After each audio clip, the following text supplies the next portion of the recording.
Finding Jezza by Sally Lane. When my sister Sonia called round unexpectedly at 2 p.m, I was still wearing my Bayer tapestry bathrobe. While I was explaining to her the origin of its name, that is, each stain or object recounted an episode in the last few months, a gravy blob from a TV dinner, for instance, or the encrusted cornflake from a late-night snack, she interrupted me. "When was the last time I'd had a conversation with anyone?" she asked. I had to think about that. "Did the bin men count?" I said. My guess is it was this encounter that prompted her to send me the book that arrived a few days later. Seeking Enlightenment, Finding Jesus was its title. Sonia thinks that Jesus can solve anything, even gravy blobs and encrusted cornflakes. I have nothing against Jesus. In fact, in my youth, before I got distracted by field sports and boys, he and I were on fairly intimate terms. It was just that now I was officially an adult, we had drifted some distance apart. In any case, I didn't open the book.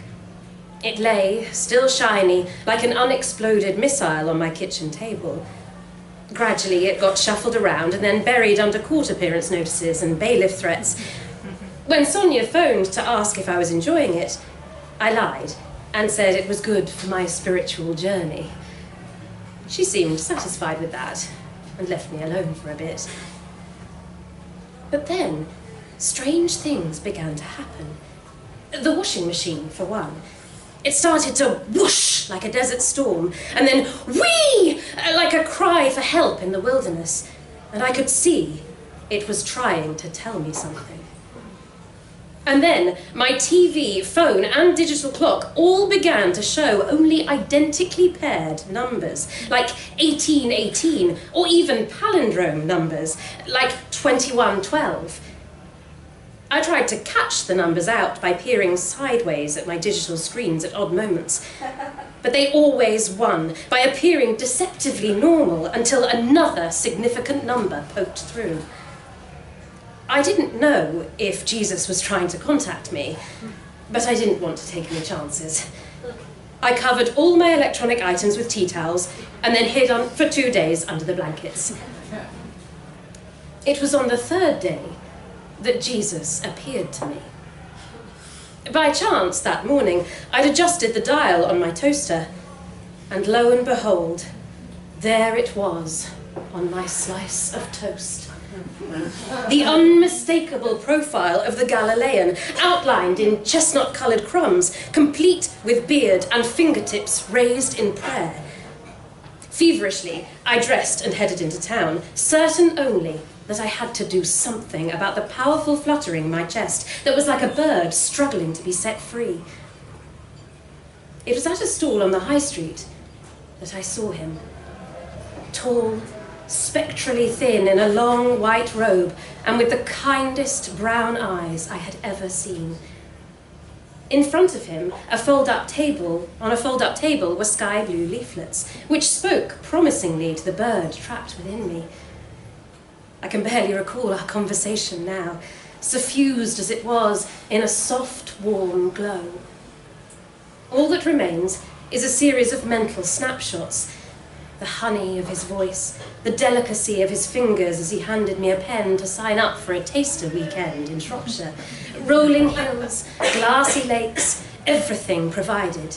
And a digital detox, so no phones or tablets. As I shut my front door with a definitive click, my final look at these last-mentioned items, still shrouded in their stripy tea towels, wasn't even wistful. Shropshire turned out to be one of the rainier counties. When it rains, like now, the view outside the kitchen window is a whitewash. The edges of the sheep blend into the edges of the hedgerows, which in turn fuse with the fuzzy mass of the high brick inner wall and the steel gate beyond. Sometimes I joke to myself that if Jesus tried to reveal himself now, he would disappear amidst all that blurriness.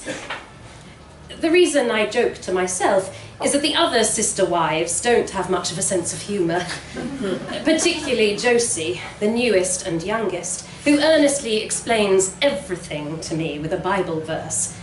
This morning she quoted Matthew, saying that the one who endures to the end will be saved, and I briefly pictured tugging hard on one of her silly Midwestern pigtails, but instead I smiled sweetly and asked if she wanted more toast.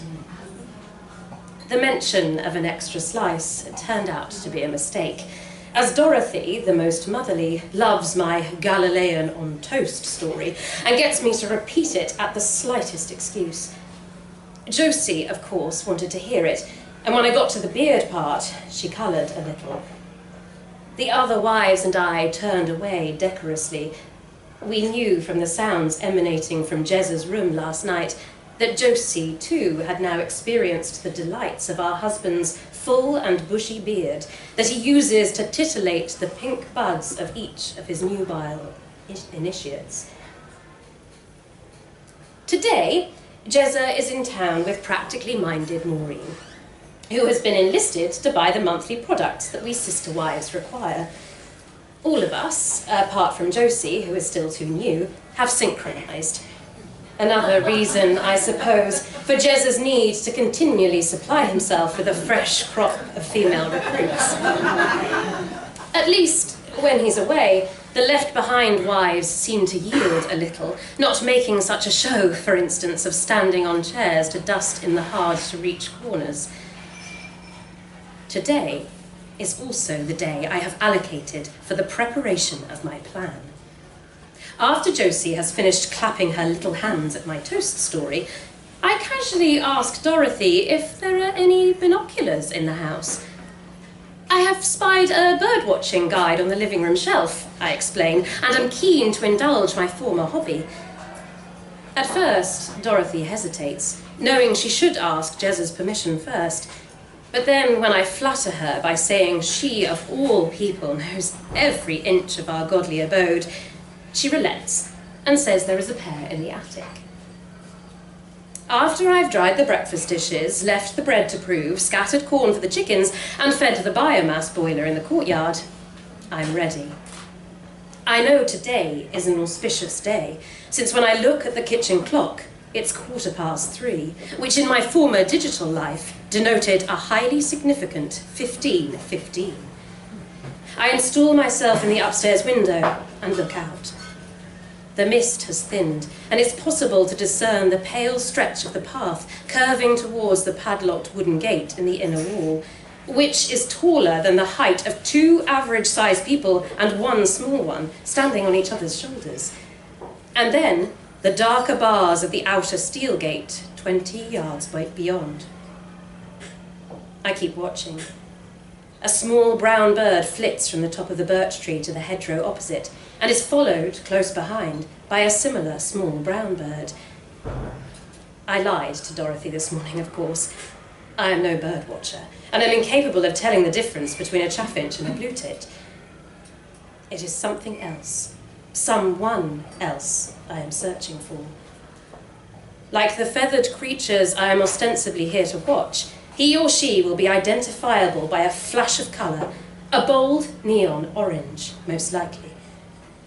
If I wait long enough, I know that it will appear like a sudden flare in the monochrome landscape, a bright beacon indicative of a world beyond the hedgerow, beyond the wall, and beyond the implacable steel gate. An hour or so later, personal items forbidden to us include watches. Josie comes into the room, ready to chat. I want to scream at her, particularly when she goes over to the window, blocking the view. As she asks me what I have spotted, I see over her left shoulder a vivid neon orange flash beyond the outer gate. Ignoring Josie's bewildered cry, I rush down to the kitchen. The clock stands at 33 minutes past 4. 16:33. Not yet meaningful, but it's a start. Over the next 2 rainy days, I continue my routine. With Jezza back, the wives are scrubbing and sweeping with renewed vigour. But Jezza himself is preoccupied with the more immediate attractions of Josie. My latest hobby has not commanded his attention at all. And as far as his interest in my spiritual development is concerned, it's been a long time since the kindest brown eyes I've ever seen have thrown even a cursory glance in my direction. For this, I am now grateful. Mist, patches of clearing, small brown birds, more drizzle, and then suddenly the bright orange flash, luminescent, joyful. It always stays for about 2 minutes, and then it vanishes again. My 3-day sightings, which I record using the communal pen taped to the kitchen counter, are now precisely 1633, 1645, and 1627. We're not allowed paper, of course, so I mark the numbers on my hand. When Maureen asks me what the numbers mean, I tell her that I am recording the appearances of the sparrows. What I hope she doesn't notice is that the numbers trouble me. No magical signifiers or prime numbers amongst them that could illuminate my own life path as I navigate my way. I am, however, running out of time. I can tell from the rosy sky this evening that the weather will clear tomorrow, and I will need to act while the ground is dry. Like the blessing of the Lord himself, the next day dawns bright and fair. Outside, the sky is prettily blue, and a variety of green vegetative hues sparkle encouragingly. To keep my restless self busy until the afternoon, I rearrange the jams and chutneys in the pantry, putting them in alphabetical order. Dorothy looks on approvingly. She believes my new hobby is doing me good. At 1600, I begin to pack my basket with slices of toast. Josie leans against the counter, watching me.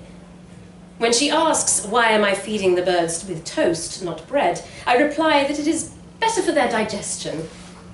When she wants to come too, I tell her it is my meditation time alone with the Lord, and mercifully, she concedes defeat.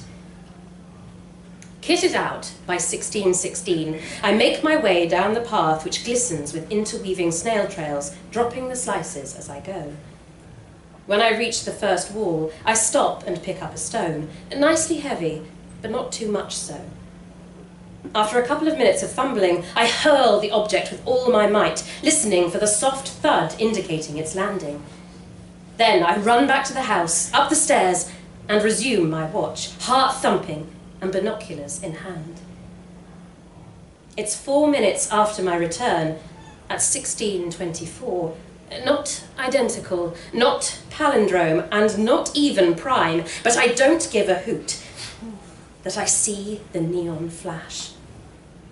This time, it does not flare briefly and then disappear.